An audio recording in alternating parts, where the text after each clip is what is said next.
समाचारों में आपका हार्दिक स्वागत है। सबसे पहले हेडलाइंस करूंगा।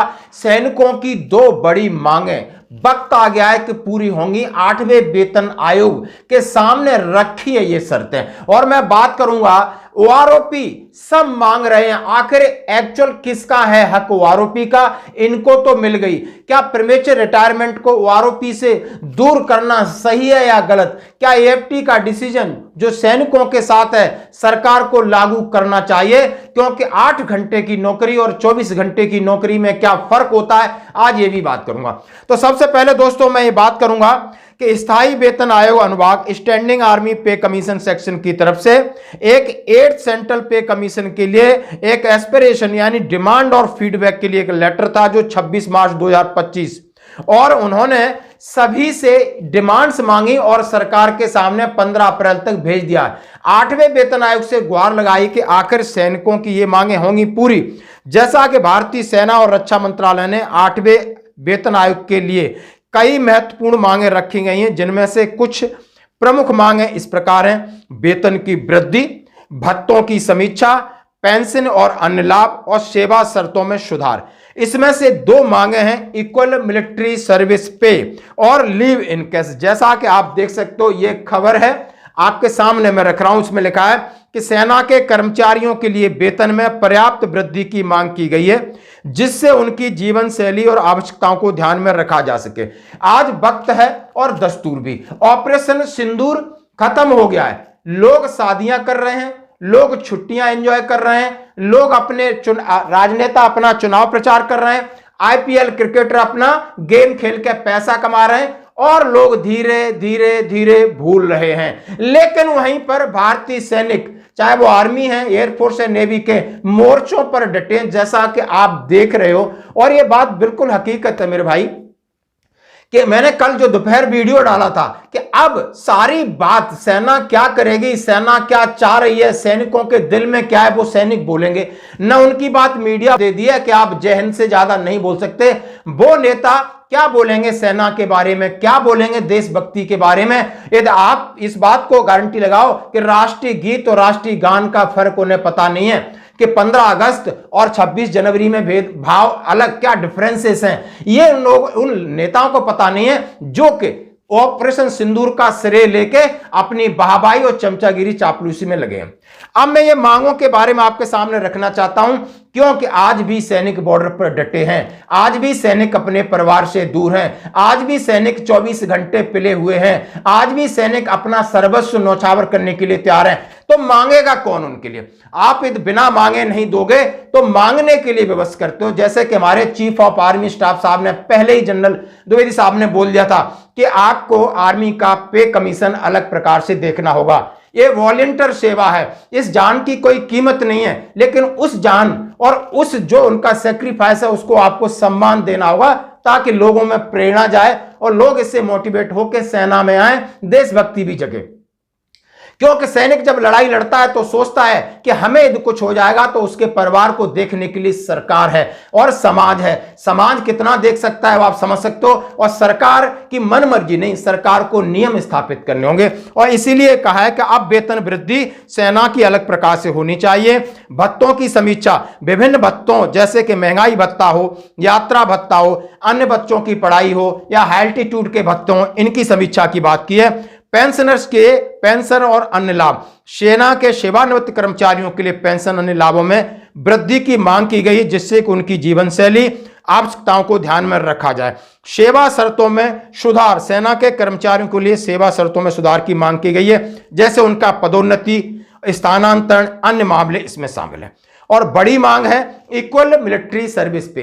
अब वक्त आ गया है, जैसा आपने देखा होगा कितनी जान जोखिम में है, ऑपरेशन सिंदूर में कितने जवान शहीद हुए हैं। मैं किसी की ये नहीं कह रहा कि अधिकारियों को मिल रहा है वो बहुत ज्यादा है, उनको मिल रहा है, अच्छी बात है। एमएनएस को दे रहे हो, बहुत अच्छी बात है, लेकिन हमें 5200 को बढ़ा करके हमें भी एक सम्मानजनक दीजिए, क्योंकि जो जोखिम है, जो खतरा है, जो त्याग है, जो बलिदान है, वो सबसे ज्यादा जवानों का है। ये बात आप देख सकते हो। आज दूसरी बात कही गई है लीव इनकेस की। सेना ने लीव इनकेस की मांग की है, जिसमें सैन्य कर्मियों को उनके अवकाश के दिनों को नगद पैसा दिया जाए और जो 300 का स्टैंडर्ड है उसे 400 से 500 किया जाए। और यह मांग सेना के कर्मियों को उनके अवकाश के दिनों में बेहतर उपयोग में, उन्होंने कहा है कि हम छुट्टी जाते हैं तो हमें सीधा पैसा उसी समय क्लेम हो जाना चाहिए, न कि रिटायरमेंट आते समय आप दे रहे हो। और जैसा कि आप ये चिट्ठी देख सकते हो, इसमें फीडबैक दे सकते हो, इसमें बहुत सारी चीजों की उन्होंने बात की है। इन include member of all 3 defence forces,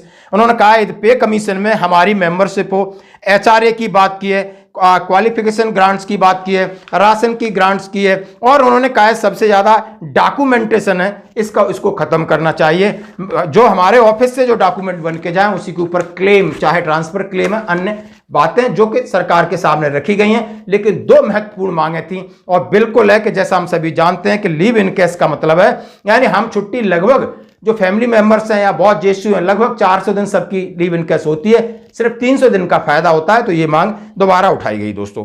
तो ये थी। अब मैं बात करूंगा OROP, हाँ जी, 1 रैंक 1 पेंशन और प्रीमेचर को क्यों न मिले लाभ। तो सबसे पहले मैं बात करूंगा कि 1 रैंक 1 पेंशन अभी जजों को मिल गई है।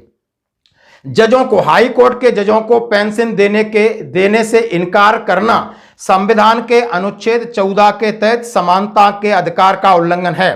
सभी को फुल पेंशन दी जाए, चाहे उनकी नियुक्ति कभी भी हुई हो या चाहे वे अतिरिक्त न्यायाधीश के रूप में रिटायर्ड हो। अब आप समझते हो कि जो कोई भी जज है, चाहे वो जिला कलेक्ट्रेट का जज है, चाहे वो सुप्रीम कोर्ट का जज है, वो किसी भी तरीके से लेकिन जब पेंशन बराबर होगी 1 रैंक 1 पेंशन, यानी जो उसका पे लेवल का स्टेटस है उसके हिसाब से इसकी मंजूरी हो गई है। हाई कोर्ट के सभी जज पूर्ण पेंशन के हकदार। शीर्ष कोर्ट ने कहा है 1 रैंक 1 पेंशन आदर्श होनी चाहिए।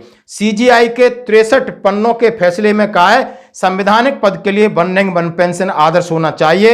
एक रैंक एक समान सिद्धांत के अनुसार हाई कोर्ट के सभी सेवानिवृत्त जजों को एक समान पेंशन का भुगतान किया जाना चाहिए।